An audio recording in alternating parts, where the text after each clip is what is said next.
como decía el cuento que estábamos leyendo, y un día te despiertas y no es que el dinosaurio esté ahí, es que vamos a pensar que estamos en otro lugar, pero aquí estamos en la Z esperando el gobierno con Yuri Rodríguez del Partido de la Liberación Dominicana, y vamos a seguir analizando con voz queda de algo que ocurrió el 16 de agosto, que como que lo hemos olvidado. Hubo un final de periodo y el inicio del segundo mandato del presidente Luis Abinader, en un momento que hemos dicho que no hay oposición, que no hay sociedad civil que diga, que critique y que todo está bien. ¿Qué piensa el Partido de la Liberación Dominicana de todo lo expuesto y de todo lo que viene en este cuatrienio? Bienvenido y gracias por el regalo que nos trajo. Gracias a ustedes por recibirme. Yo reacciono ante la adversidad con mucho silencio. Sí. Dejo que pase. ¿Verdad? Porque todo pasa, ¿no? Eso es Maduro, eso es Maduro. Ay, no, Maduro, no hablen de Maduro. No, de madurez. Sí, es que Yuri tuvo un incidente al entrar aquí con una puerta y por eso estamos... Con la puerta de su auto.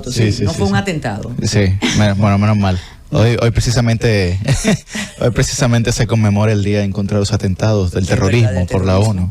Sí, así. Regularmente los terroristas actúan por religión o por política. Yo que soy político puedo ser susceptible. Oye, el odio. También. Sí. También. Sí. Oye, ya terminamos, ya podemos ir. Bueno, primero quisiera hablar en tono particular, más allá de la organización a la que pertenezco. Yo creo que el presidente, aparte de una rendición de cuentas que muestra datos que pueden ser, que no están exentos de debate, pues también hizo una relatoría enunciativa de lo que se proyecta con el tema de las reformas. Aunque fue muy escueto en cada una de ellas, solamente las mencionó. Tal vez en la reforma fiscal planteó 3 aspectos, digamos, primordiales para él, que era la reducción de la deuda, por aquí lo tengo, reducir las deudas, finanzas públicas sanas y, bueno, generar inversión en salud, seguridad e infraestructura, que uno pudiera pensar que son los 3 rubros o segmentos de inversión que tal vez este gobierno en estos próximos 4 años va a priorizar. Evidentemente, los datos que daba sobre los temas económicos, por ejemplo, cuando hacía el promedio del 6% de crecimiento, obviaba lo que ya hemos hablado del rebote que hubo en el año 2021, por lo que nosotros de hecho en este año 2023 tuvimos apenas un crecimiento de un 2%, es el menor que hemos tenido en muchísimos años. Y mencionaba también el presidente pues reformas claves que a mí me pareció que no lo había mencionado con anterioridad, que es la reforma a la seguridad social, por ejemplo, que lo mencione en el discurso de toma de posesión le da una relevancia mucho mayor. Habló de mejorar las pensiones, pero hay que ver cómo todo eso se va a generar. Y una de las preocupaciones que yo albergo es precisamente la ausencia de diálogo en todo este tipo de reformas. Es decir, se ha introducido en el Congreso de la República el pasado lunes, se introdujo más bien la ley que convoca la reforma.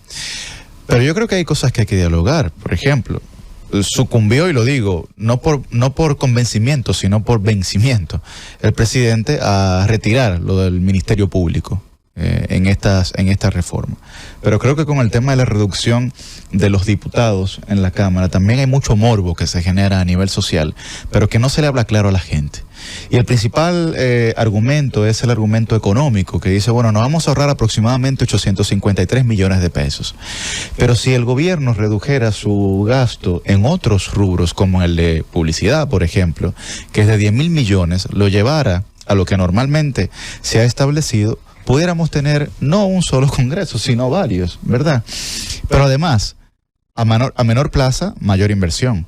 Lo que me refiero es que los diputados, para poder salir diputados, van a tener que hacer una inversión astronómica y el encarecimiento de la política. ¿Por qué? Porque usted está reduciendo los niveles de representatividad territorial. No solamente por el hecho de que pasaríamos de 5 diputados nacionales a 20, un aumento de 15, sino que los otros diputados, el escenario que tendría, por ejemplo, en el Distrito Nacional es el siguiente. Tenemos actualmente 18 diputados en el distrito. El profesor Nacef Perdomo hizo un ejercicio que lo publicó en su cuenta de Twitter, y con esta nueva modalidad tendríamos apenas 10 diputados en el Distrito Nacional para una reducción de 8, es decir, casi a un 50% la reducción. Pero tendríamos una sobrerepresentación en provincias que tienen una población muy ínfima. O sea, tendrían 2 diputados y un senador, es decir, 3 en comparación con nosotros. Perdón, yo recuerdo en campaña que hubo un aspirante a la diputación de San Juan de la Maguana, claro, muy apreciado, sí, Valenzuela, porque lo conocemos de hace mucho tiempo. Él decía lo difícil que se le hacía la campaña por eso mismo. Claro. Claro, porque se redujo. Pero ¿cómo no se piensa en esas cosas? Bueno, yo creo que más allá de que no se piensen, cómo no se dialogan esas cosas. Con lo del diálogo, no queríamos interrumpirlo, pero ¿cómo usted quiere diálogo si el presidente tiene el mayor respaldo institucional que cualquier otro presidente haya tenido? Tiene su Congreso a sus pies, ¿para qué dialogar? En efecto, lo que pasa es que lo más difícil de la democracia es ser demócrata, y si él es tan demócrata, como de hecho lo ha mencionado en su propio discurso y ha dicho que va a requerir el consenso de los actores políticos, pues entonces tiene que partir de lo dialógico. No puede partir de su 77% en la Cámara de Diputados y de su 90% en el Senado. Uno pensaría. ¿Y cómo sería entonces? Bueno, está el Consejo Económico y Social, y hay una serie de escenarios que se pueden utilizar para llevar a cabo este diálogo. Porque, por ejemplo, la reacción que tuvo... Miren, aquí ocurrió algo inédito e inaudito, que nadie le ha dado el peso específico que tiene. Y es que por primera vez en la historia de la República Dominicana, los fiscales abandonaron las fiscalías y los juzgados para ir a los medios de comunicación. Sí, bueno, sí. Eso ocurrió aquí. Y nadie le ha dado el peso específico que eso tiene. Es como si nada ha ocurrido. Pero no somos conscientes del grado de pérdida de institucionalidad que se requirió para sacar a un fiscal de su lugar natural. Estamos hablando aquí de los persecutores, de los que implementan el régimen de consecuencias en una sociedad tan a la libre como esta. Entonces, claro, cuando nadie le muestra, digamos, esa preocupación a la sociedad, ni en un ejercicio pedagógico le dice realmente lo que significa que eso haya ocurrido, pues entonces la gente lo ve como un hecho nimio, ¿no? Como un hecho ínfimo que no le representa ningún tipo de cambio en su estilo de vida cotidiano, ¿cierto? Entonces, los otros 3 temas que plantea la reforma constitucional no son menos importantes que este, y requieren una reacción similar a este. Porque, por ejemplo, el presidente plantea petrificar un artículo de la Constitución, ¿no? Diciendo que de los 2 periodos consecutivos y nunca más 8 años. No tiene que Pero eso ya no está. Ya existe, no tiene que modificarla. Pero además, el presidente no puede legislar por generaciones futuras. No, mire, la condición jurídica de una sociedad es la expresión política de esa sociedad. Hasta que viene una nueva expresión política y la transforma. Entonces, las constituciones son susceptibles de modificación, no de relajo, pero sí de modificación.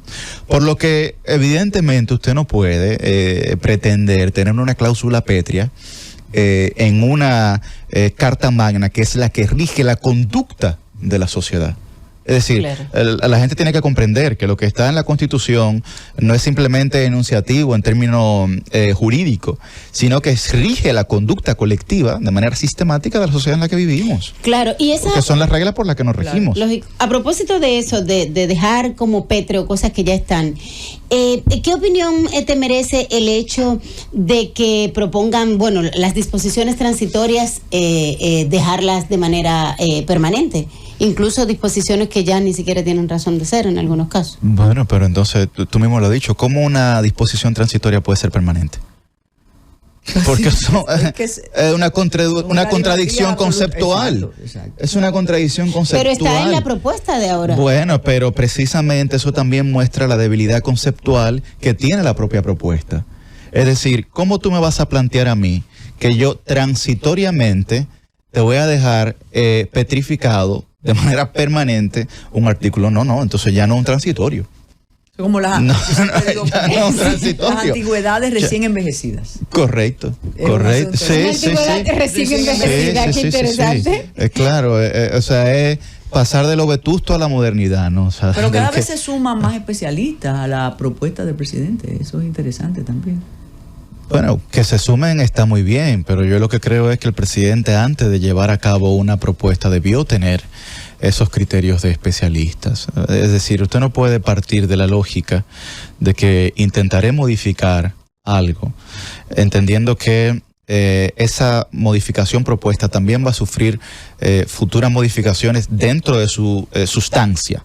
Es decir, porque si es un tema de forma, bueno, eso puede ocurrir. Ahora, estamos hablando de lo sustantivo de la modificación, de la propuesta de modificación, que es lo que está sufriendo transformación. ¿Necesitaba la nación dominicana, el Estado social, democrático y de derecho, en este momento una reforma constitucional? Pues yo creo que no. Yo creo que no, y digo que creo que no, porque primero no hemos completado las leyes que se derivaban de la modificación constitucional del año 2010. Ray Guevara lo decía, lo ha pedido 1000 veces. Primero, eso, y tenemos más de una docena de piezas legislativas, y estoy siendo conservador, que tienen que completarse primero para que, digamos, surta efecto al 100% la Constitución del año 2010. Y las que faltan por adaptar también. Pero además, veamos, se requiere una modificación constitucional para mejorar la situación de la educación en la República Dominicana. Se requiere una modificación constitucional para mejorar la situación de la salud, de la infraestructura, de la inversión en el capital humano, para mejorar las pensiones, para mejorar, digamos, la cobertura, el acceso a los derechos fundamentales. No se requiere. Es que esas son políticas públicas. En efecto. Entonces, no se requiere absolutamente nada de eso para mejorar la calidad de vida del dominicano. Entonces, uno no quiere catalogar esta reforma de medalaganaria porque tal vez eso circunscribiría a uno a un pensamiento político y la gente tal vez descalifica a uno precisamente por ese pensamiento político, pero por prejuicio. Pero sí hay que decir que objetivamente carece de sentido lo que se está planteando. Además, por ejemplo, con la reducción de los diputados, si usted lo piensa reducir, digamos que pueden haber argumentos a favor. Bueno, pero esa reducción no puede responder al criterio demográfico, como ya yo he señalado anteriormente. Tiene que haber un nuevo criterio ahora para elegir a los propios diputados. Entonces, esa propuesta tiene que venir acompañada de un nuevo criterio de elección que fundamente esa reforma. Pero tú no puedes comenzar a elegir 50 y tantos diputados menos con el criterio con el que tú eliges 190. Bueno, aquí dijo un queridísimo amigo, politólogo, analista, especialista en materia electoral, que es don Belarminio Ramírez Murillo, que debían aprovechar y entonces modificar la división territorial de la República Dominicana. En efecto. Las provincias, los distritos municipales. Claro. Entonces eso no va a ser en diciembre, porque el presidente quiere su constitución ya. Es que entonces precisamente por eso lo digo, porque es que no puede, digamos, el criterio de circunscripciones. Exacto. No puede regir la nueva modalidad de elección. Pero esa ley la acaban de aprobar ahora, la de delimitación territorial, entonces ya queda sin... No, y fue una algarabía, una algazara oficial esa ley. Que no se ha puesto en vigencia, pero por lo menos... La 124, que está pero no está. Sí, yo me fui pero no me fui. Pero ya con pero esa... si me caen mal te la aplico. Bueno, pero está, yo pienso que está, lo que pasa es que como es una ley de espionaje no se ve. Ah, bueno, miren. Claro. Bueno, sí, incluye el espionaje, por supuesto, porque la inteligencia incluye el espionaje. Correcto. Es difícil en este momento para un joven político como usted seguir insistiendo en el oficio. Definitivamente. Yo creo que no pasa un día en el que uno se cuestione. Y no solamente en este caso por mi rol de opositor frente al oficialismo, sino por mi rol de opositor frente a la oposición.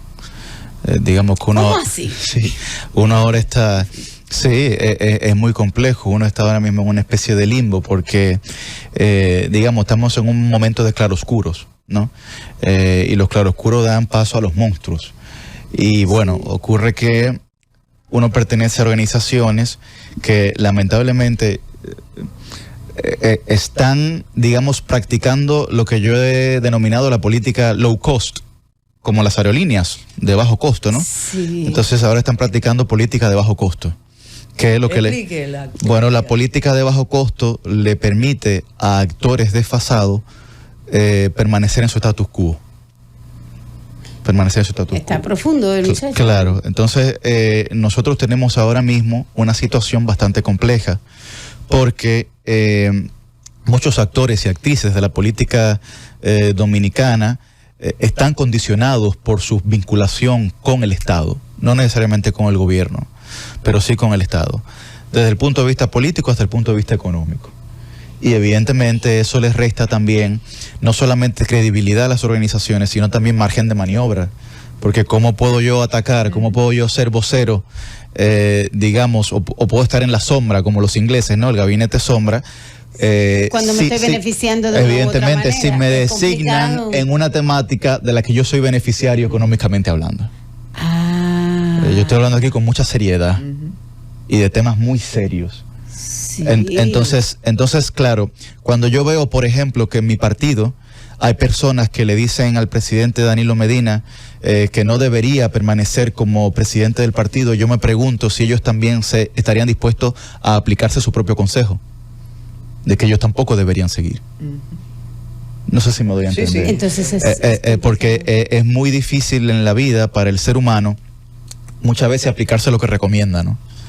Entonces yo creo que esas propias recomendaciones también tienen aplicación propia. Sí, hasta la Biblia lo dice eso. Claro, entonces estamos hablando de una situación compleja en la que, pero no solamente la del PLD, es la de la Fuerza del Pueblo. Para que un actor emergente como Omar Fernández, por ejemplo, pueda ser, digamos, un potencial candidato a la presidencia, bajo las condiciones actuales tendrá que buscar una fuerza política alternativa, porque en la suya no podrá hacerlo. Por lo menos no en las circunstancias actuales. Entonces lo mismo está ocurriendo en el PLD y lo mismo ocurre en la mayoría de los partidos de oposición. Entonces hay una cooptación o una desmovilización de la oposición. Definitivamente. Las dos cosas. Definitivamente las dos cosas. Definitivamente. Sin remedio, sin posibilidad. Bueno, yo pienso que debe tener algún tipo de remedio. Pero sí también creo que la situación es crítica. Y hay mucha gente que quiere tratar esto con mucha, o de manera dócil, digamos, pero los mejores resultados en la política, en la historia de la política mundial, han venido de luchas intestinas.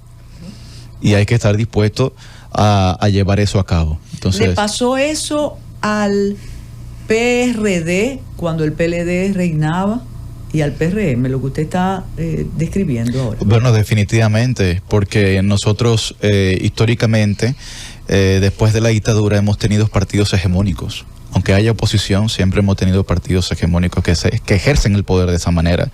Que sea la primera vez que se tiene la tercera parte de la Cámara de Diputados, no es algo nuevo, pero es algo nuevo que responde a una conducta que ya venía ocurriendo.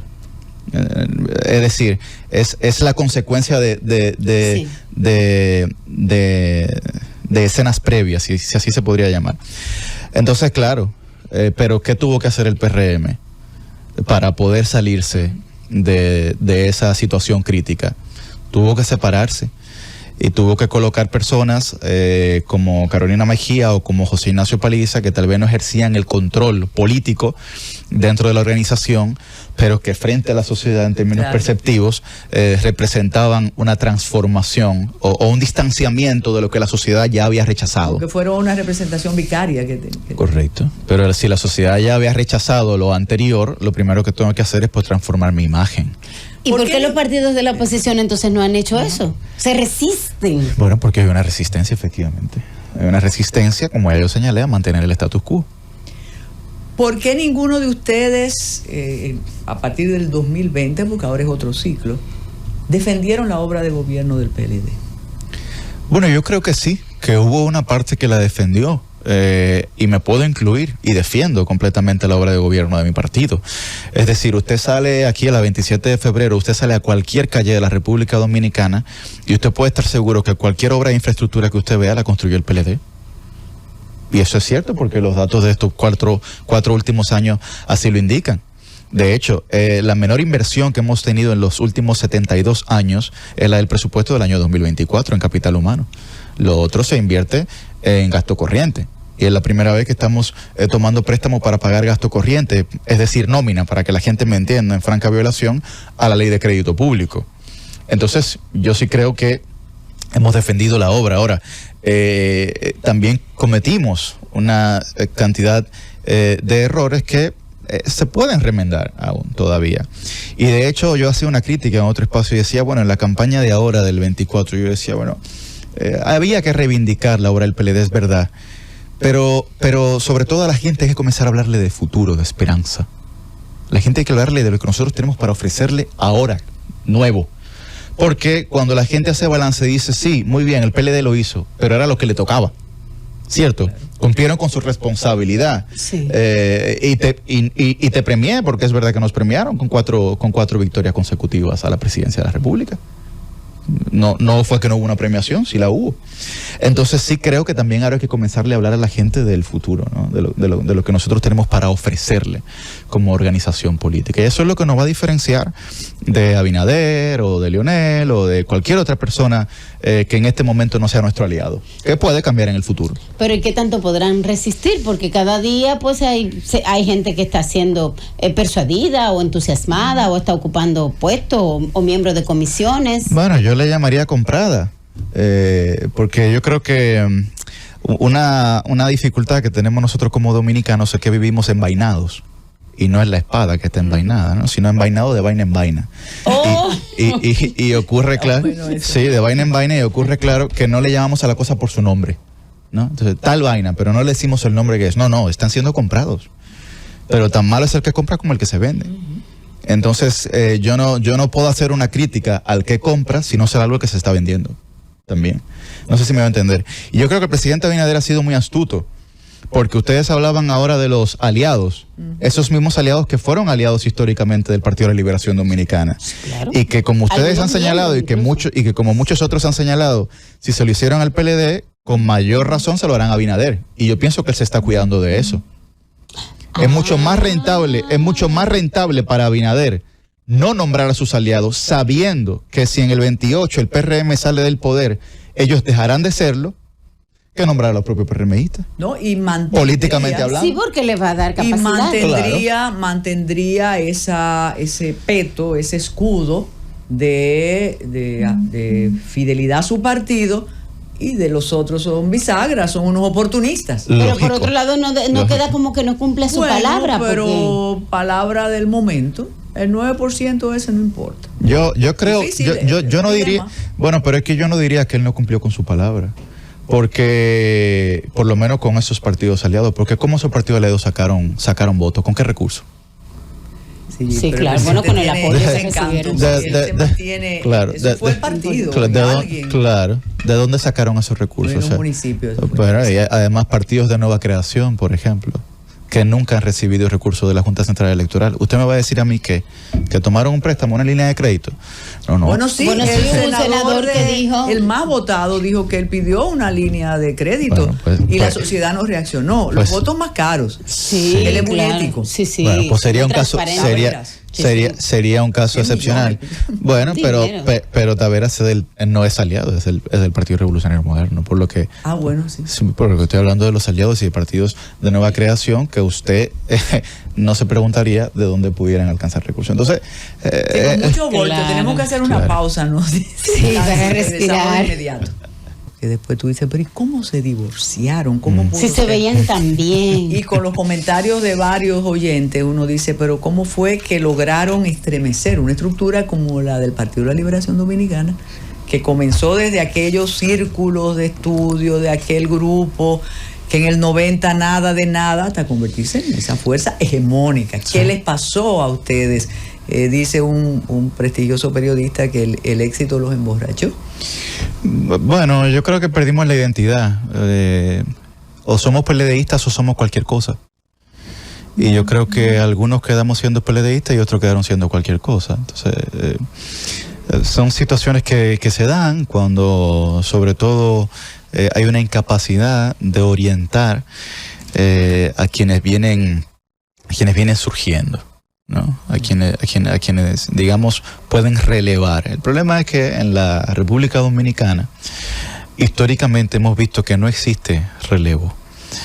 Yo recuerdo que en una serie de Netflix entre el Papa Ratzinger, Benedicto, y el Papa actual, Bergoglio, o Francisco, Benedicto le decía, preparando la transición, le decía, mire, señor Bergoglio, muchas veces hay que dar un paso al lado o un paso atrás para seguir siendo útil. Claro, ya también decía Churchill mucho antes que el gran problema de nuestros hombres es que quieren ser importantes y no útiles. Claro. Entonces, claro, tenemos esa situación que ahora mismo es infranqueable. Desde mi punto de vista, ¿no?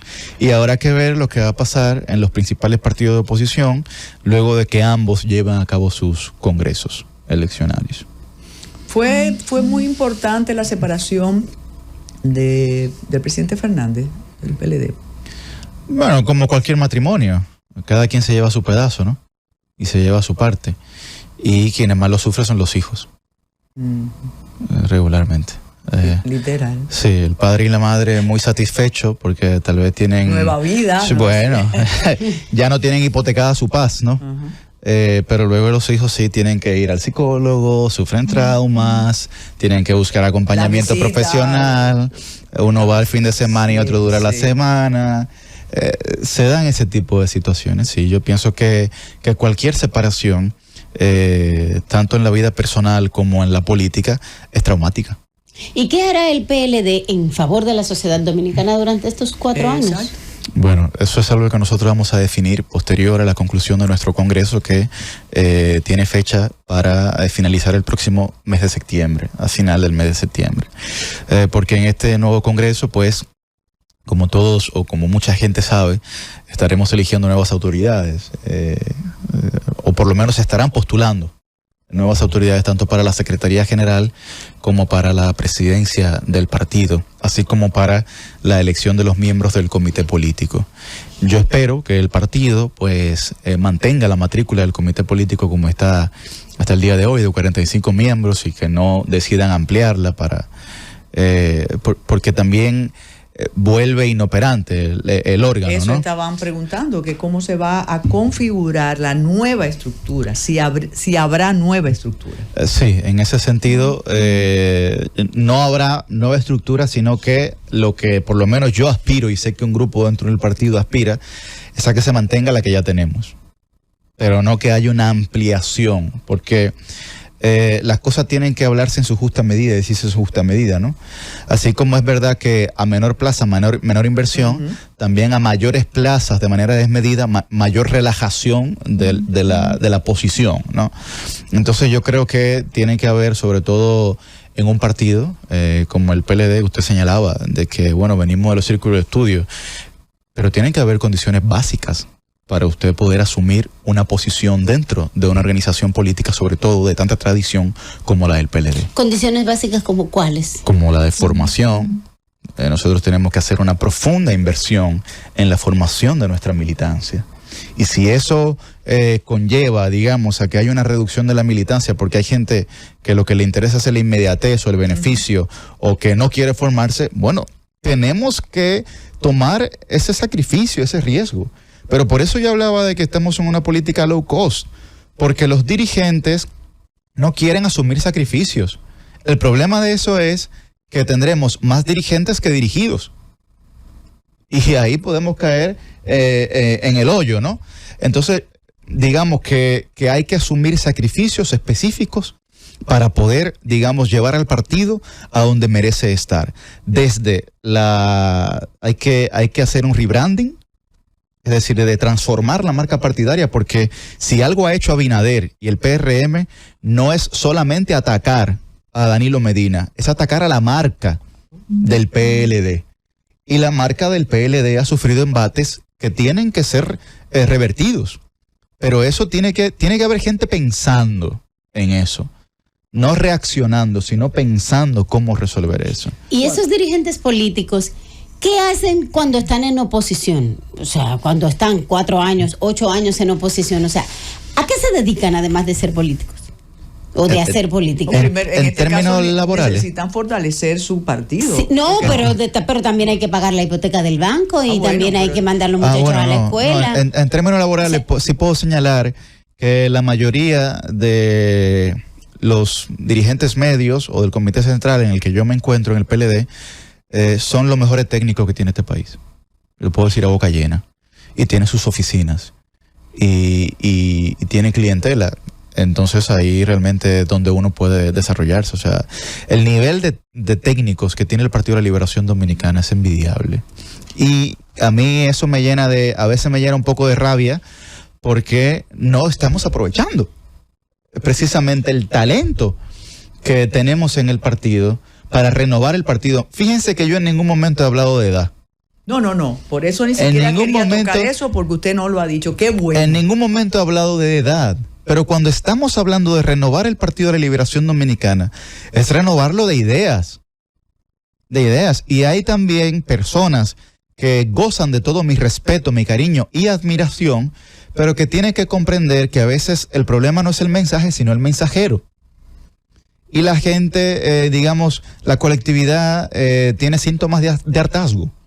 Y eso hay que saber también reconocerlo. Entonces, no es porque no haya talento humano suficiente en el PLD que no se ha logrado una renovación real en el partido. No. De sobra hay. Lo que pasa es que hay una situación, insisto, de querer manejar la política a bajo costo y mantener su status quo. No me voy a cansar de repetirlo. Cuando usted mencionó lo de la marca, y sí, yo le hablaba del asunto de no vender o no repetir lo que ustedes lograron durante tantos años en el poder, ha sido excelente el trabajo que han hecho los estrategas del PRM, claro, porque usted ahora mismo usted pregunta o después verá todos los comentarios que van a escribir al margen o abajo de su exposición, y lo que van a decir que ustedes son una manga de ladrones, que ahí todos son corruptos, y no van a salir de ahí. Sí, y eso ha sido realmente exitoso, y como usted dice, ¿quién puede salir a dar el pecho en esa situación? Bueno, pero eso es, mire, lo que pasa es que hay quienes podemos salir a dar el pecho,